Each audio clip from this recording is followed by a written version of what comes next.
As a reawakened spirit who is trying to find their way back to the light, retrace their steps back to God.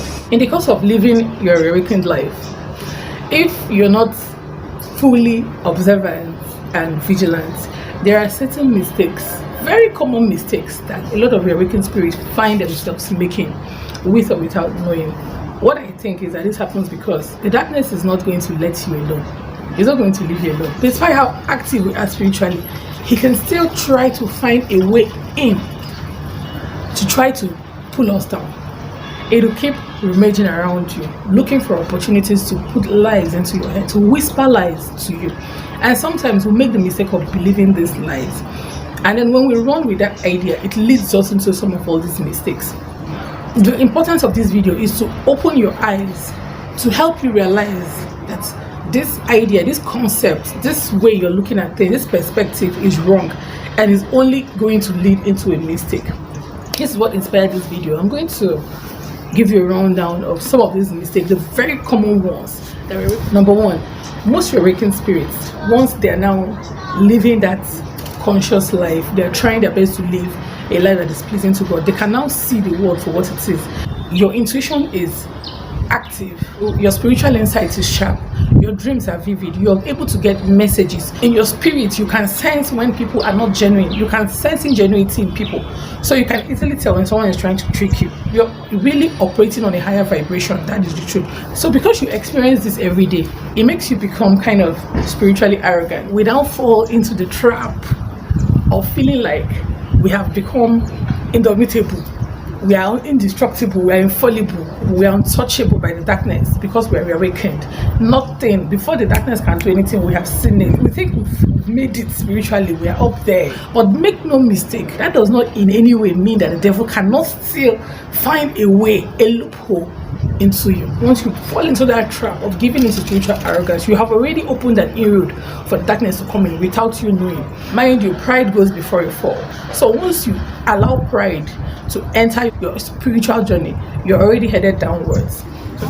Secondly, most awakened spirits begin to feel like they're special because of those abilities that you notice that start to come up, start to get activated because of the heightened level of spiritual activity around you. If care is not taken, you will fall victim of thinking that there must be something extraordinary about you, like you are God's favorite.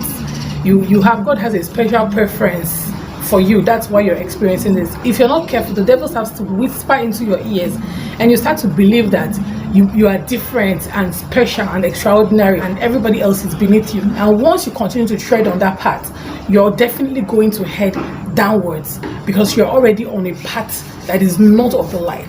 The third one being that we start to become impatient with people who are not awake. We start to judge them because you can see, you can sense, it's easy for you to tell the difference between things. You forget that it is not also that easy for people who are not awakened.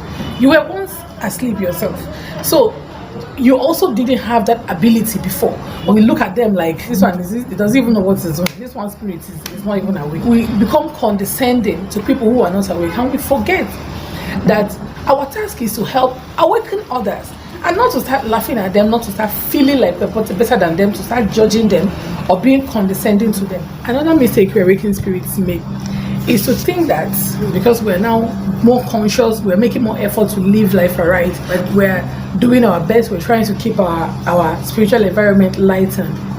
We think that because of that, God owes us a reward. We think that therefore the Almighty should reward us, must reward us. This mistake is one very common mistake. I made that mistake myself. You take it for granted that my desires, my prayers have to be answered faster. The things I want have to come to me.